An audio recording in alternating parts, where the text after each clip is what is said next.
Yeah, good morning guys. I'm out chasing whiting and flathead on topwater again. I had an absolute ball doing this last week. I've been frothing to get back here. I had so much fun doing this. It's something I don't usually do, and just light tackle stuff, whiting, flathead on surface. It's got me hooked, mate. It's given me an addiction here. So much so that since the last video I put up, I actually did a ALF, Australian Lure Fishing podcast with Doc Lures about this topic too. So it's given me a lot of energy. I am buzzing to do this again. Tide's coming in, back at the same spot. It's 7 AM, low tide was 5:30 AM. So we should have the nice incoming tide like last time. My aim today is to come out and try and get some bigger whiting and some bigger flathead, because I know they're definitely going to be here. Got some smaller ones last time, trying to get a few more today and some bigger ones potentially again. Thank you for the love on the last video. It's clear that you guys enjoyed the whiting and flathead topwater video. Got quite a few views on that one, so starting to think it might not necessarily be about the biggest fish all the time, but just a simple bread and butter fish that people can catch, that's accessible to a lot of people. You can just walk out here. Everywhere there's sand flats, there's sandbars, everywhere you fish along the coast. You can apply this anywhere down the coast and catch a couple of fish. So it's obvious that it's relative to a lot of people. So I'm gonna give it another go today. See ya. Guys, I'm fishing with my 58mm bassday sugapen again today. It's quickly become my favorite lure in my tackle box. Love using this thing with the tricked up assist hooks at the back. Size 10 atomic trick bits assists. Okay, so there is a bit of breeze as I mentioned, but I find a little bit of breeze on the top of the water for whiting is actually a good thing. When it's too still and too flat and too calm, they're really flighty. It's really clear water obviously, so they can see your lure very well. When there's a little bit of a chop on the water, it's actually advantageous because whiting have very keen eyesight. So this little bit of chop on the water helps mask my presentation a little bit. They're very smart fish.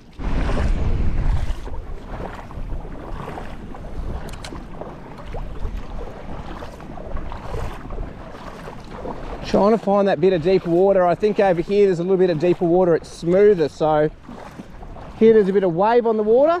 It's obviously very shallow. The waves are crashing on the sandbar. Whereas there, it looks very smooth. I think it might drop out a little bit, might be a bit deeper. Just try to find that little bit deeper water here at the moment. In 10 minutes, probably not gonna matter. The tide's gonna be higher anyway. But for now, I'll try to fish the most fishable part that I can. There's definitely a bar here, some deeper water. I'm gonna bring my lure across the flats, drop it off into the deep water, then back up onto the flats again. If I was a whiting, that's where I would be right now. Ooh. Oh, yep. Yes. Little whiting. I was just about to say there was something tailing it, and check that out. Doesn't have to be a big whiting to eat topwater. Check it out. Small whiting straight away in the first 5 minutes. Right where I said it would be, in that little gutter and that little drop off. Guys, I've been here 5 minutes, I've cast 5 times, and I've already got a whiting. Very small fish, but as you can see, that's a really good example of how aggressive these guys actually are. It's a 20cm fish, and I got him on a topwater lure. Whiting, yes you can, sir. Yes you can catch them on topwater. Even the small ones have a go. That bassday sugapen hooked him on both the treble and the assist hooks. Very cool, very cool. I was stoked with that so quickly, the result. Rightio, I'm gonna let this fella go. Didn't take long to show you a whiting today, which is awesome. Only a little fish, which makes me happy to show you actually that little fish will take them as well on topwater. All right, mate, you're itching to go back. There you go. I've got the whole beach to myself. Probably because I'm the only mad bugger that's up at 6:30 on a bloody Saturday morning in 20 knot winds, 25 knot winds. But as I said, I'm actually preferring this wind chop on the surface of the water. It's masking my lure. The skittish fish aren't getting a good chance to have a look at it and shying away. They just want to nail it, as you can see by that small fish before. As mentioned in my previous video, very important to keep this lure moving the whole time. As soon as you stop or pause, the whiting will get a look at it and shy away. Keep it consistently moving the whole time. As I said, my retrieve, I twitch this lure back with every quarter turn of my reel. I will twitch the rod tip, consistently moving it back all the time. Now I've only got 2 hours today before I need to be somewhere else, but I really was itching to get back out here and have another fish for a whiting. I was so pumped after that last video. I had a ball doing that. But it just goes to show too, I just want to demonstrate that if you've got 1 or 2 hours spare in between a busy day, weekend, before or after work, whatever, you can come down and do this stuff. Long casts are essential. Covering the flats, prospecting the flats, cover as much water as you can. There's no snags out there that you got to worry about, just let them fly. Cover as much water as you can. Oh, yeah, I think I got something. I do have something. I think I got another whiting here. Yeah, it was a really funny take, but yeah, I've got another fish. Show yourself and please don't get off. Another little whiting, I think. Staying deep, maybe it is a flathead. That would explain the funny take, yeah. Little flathead now, check it out. Tell you what, this place is awesome fun. Awesome fun. Just a little bar-tail flathead on the flats. Phew! Great. 1 whiting, 1 flathead now in about 10 minutes. Not the bigger fish I'm hoping for, but still plenty of fish. And the fish are right where I thought they would be too, just in those deeper pockets of water. I don't know if you can pick it up, but I certainly can through my polarized sunnies, where it's flat and then it drops off into a little bit bluer, deeper water. That's where I'm getting the hits from. And as I mentioned in the ALF, Australia Lure Fishing podcast with Doc Lures, search that up, guys, if you want some more tips. Search that podcast up. ALF Doc Lures podcast. I did this literally a week ago about whiting and flathead on topwater after I was buzzing from the last session I had. But where I was going with that is, on the flats, and that's why I come out at low tide, so I can see what the structure is at low tide, which would otherwise be covered when it's high tide. You wouldn't even know the structure's there. Whether it be shale, oyster rocks, yabby beds, deeper pockets of water. That's what I can see right now, deeper pockets of water. And that is enough structure to hold fish and likely bait as well. It's really important for me to mention that you have your drag set nice and light here. In that previous video, okay, till now I learned something just in that one session to this one. You'll notice in that first video I did, that last one, I lost the first couple of fish I hooked. I think it's because my drag was too tight. So it was tight enough to set the hook, but it might have been too tight that it then pulled the hooks. Now I've got this set nice and light today, maybe a pound of pressure. So it's not going to be, it's going to be just enough to set the hook, but not to, when they want to run, they're going to be able to run without it ripping through or pulling hooks. So I've taught myself something. We should always be learning as fishermen. We should never stop learning. And a crappy trip is just as important as a good trip. Take notes. Try and replicate things when there's a pattern, when things are working well. See if you can crack a code. And when things aren't happening, well, they're the trips you don't want to replicate again. It might be a time of day, it could be a barometer, it could be a tide, certain height of tide even. But don't just dismiss a spot if you have one bad session there. Go there multiple times, 3 or 4 times, different stages of the tide, times of day, different heights of the tide. And if you're still getting donuts, then strike it through, ride it off. Don't do it after the first session. You'll learn more by hitting a spot a couple of times first. I love these little meandering stick baits, or that walk the dog, that seductive walk, walk, walk, walk, walk, continuously moving across the top of the water. All right, I might only go another 50 meters this way, back up that way. Can't see with the glare, but the water is getting up over the rocks now. And that's where I had a good bit of action last time, with the whiting and the flathead coming a bit thicker once the water got to those rocks. Once again, identifying that structure. Plenty of habitat there, plenty of food. So I'll keep going another 50 meters this way, fish these deeper pockets for another 50 meters. Then I'm going to go back that way and fish where it's meeting the rocks. Look out for that structure and fish that as a priority on the flats. Like I said, flats are extensive, they're big. You can spend hours, you can spend a day doing this. Prospecting the flats, finding the best spots within that desert of a flat, basically. Flats can be a desert, but if you find the little spots in there that there's a bit of habitat, there will be fish there. I'm using my samurai reaction, 4 to 10 pounds, 7-foot spin rod, 2,500 egg beater, 6-pound braid and 8-pound leader. Now, this is not ultra light by any means, but it's the lightest combo I have. But what you definitely do need is to go nice and light. You need to use fluorocarbon leader because it's virtually invisible in water. It contains the same mirroring qualities as water. As I mentioned, whiting are very flighty. Good sense of eyesight, especially in this clear flats. But you need a graphite rod. Graphite rod, not a spaghetti rod like a glass tipped rod, because with a glass tipped rod, it's like I said, it's spaghetti. So you cast and a lot of your momentum of that cast will be absorbed through the warp of that rod tip, and it won't be placed where you want it to either for accuracy.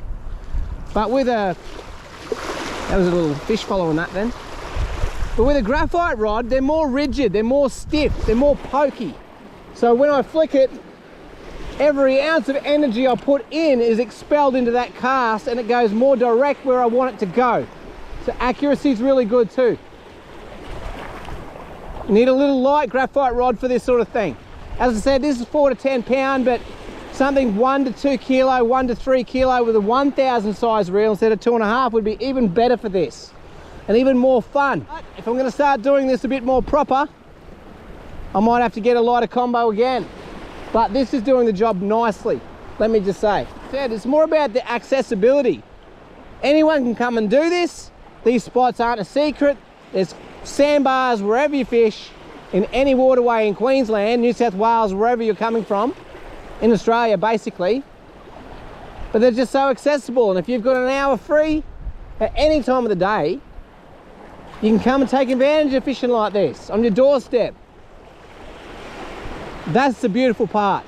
Accessibility. Anyone can do it. It's easy. Oh, that was a hit. That was a hit.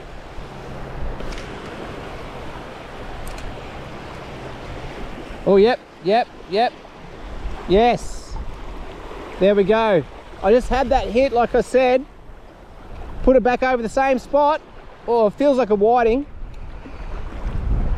And it was on there.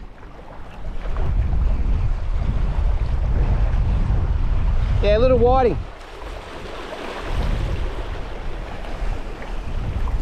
Come here, buddy. How good. I was hoping to get another fish soon, and there we go. Got one. Hooked him in the head.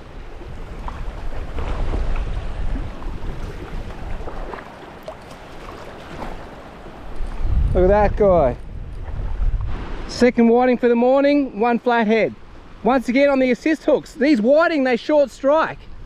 If I wasn't using the assist hooks, because I took off the back treble and retrofitted these assist hooks, if I didn't have the assist hooks, I'd probably be missing a lot of these fish. Because look where I caught it. On the back trailing assist hook. Right in the corner of the mouth. Nice to get a whiting, and it was up over that rocky area that I was hoping to catch one on. Like I said, I was just pushing back up with the tide as it was getting over those rocks. I was getting keen to hit it. And as soon as I did, that's where the whiting are. So I'm confident I might get a few more now.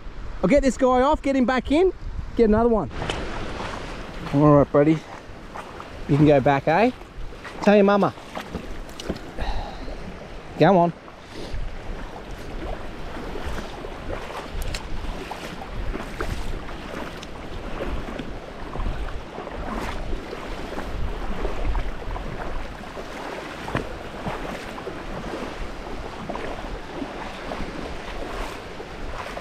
Oh, that was a hit. Another hit. Yep. On again. Very next cast. On again here. Yes. This is great fun, let me just say. Absolutely awesome fun. Another whiting. The very next cast after that last one. Man, how much fun is this? Bring the kids down here, man. They love this stuff. Look at that.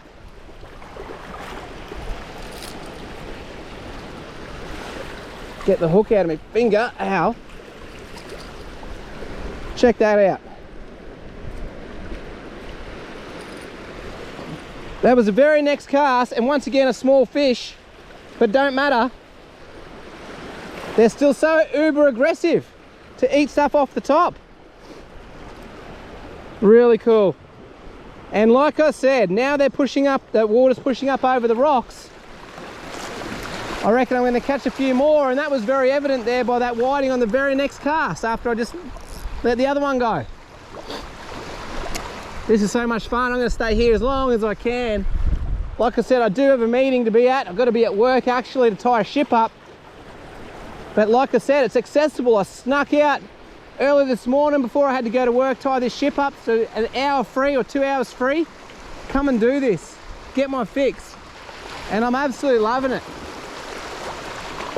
3 whiting and a flathead now. I've been here about 40 minutes. Now these rocks, I'm going to try look for more rocks like that as they're starting to get covered up. That's where I want to be. Yes. Oh, dropped it. Oh, they're eating it. They're trying to eat it. They're still, yes, yes. Oh, he came back and ate it.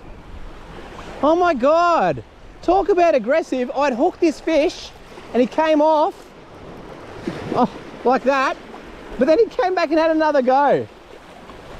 How aggressive whiting must be. That was another whiting.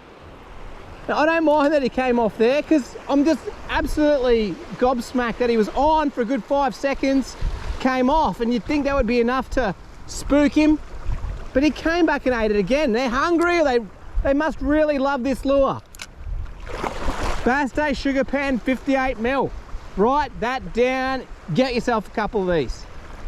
Make sure you put assist hooks on it. Oh, I see another whiting following it in. This is hell fun, bro. Hella good fun. Phew. Now this wind that I've got today, 20-25 knots, it's pretty gnarly. It's not the best conditions for a human comfort factor, but for this sort of fishing, and the fact it's still overcast as well, it's probably actually improving the whiting fishing for topwater. As I said earlier, I do love a little bit of wind on the water to chop it up a little bit. This has been so much fun. 1 flathead and 3 whiting, and lost another whiting. So much fun doing this. I think I'm going to downsize. I think I'm going to get a 1,000 size reel and a 1 to 2 kilo stick. Just for doing this stuff. Just for whiting on topwater.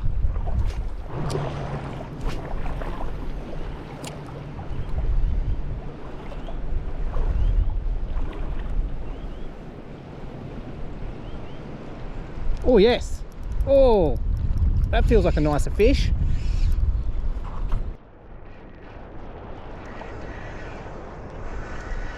So another whiting hooked sideways, is it? Sideways and upside down in the bum. Number 4 on the assist hooks once again. There's a beautiful little bay coming in here. There's a bar where you can see it. That's why I fished here, because there's a bar and then it's nice and deep. So it's stirring up the pippies and the worms and the yabbies out there, and then it's deeper in closer to me. So the fish are moving in here, feeding on the stuff that's getting all churned up. That's really cool. And then straight up with this whiting. This tide is coming in now, walking pace. Look at it. Flat out, mate. Yeah guys, just closing out today's session. Had a ball doing that again. I was absolutely frothing and chomping at the bit to come back here and do this again after I did this last week and discovered how much fun whiting flathead can be on light gear and on surface lures, and prove to people that you can catch those fish on surface and whiting on lures specifically. A lot of people don't realize you can do that, so that's really what I wanted to prove. And today, whilst I was out trying to catch some larger whiting, I'm not terribly disappointed because the whiting were on the smaller side. It just shows and proves even more so and better that you don't even know how aggressive they are. You don't have to be a big fish to eat a lure. You don't have to be a big whiting or take a lure. Like you saw a 20 centimeter fish ate a lure there. So it just highlights, I guess, even more so how aggressive these buggers are. Fantastic. And even so, another example of that is when I hooked the fish, it came off, and then 5 seconds later it ate it again and came off again. But that was the same fish. It wasn't two fish. So really stoked to show you how aggressive they are and how much fun this is, guys. As I said, super accessible, anyone can do it. Sand flats everywhere. You just need light gear, small lures, and bring the kids and have a ball doing this. But that's it, guys. Thank you very much for watching. Don't forget to subscribe. Cheers.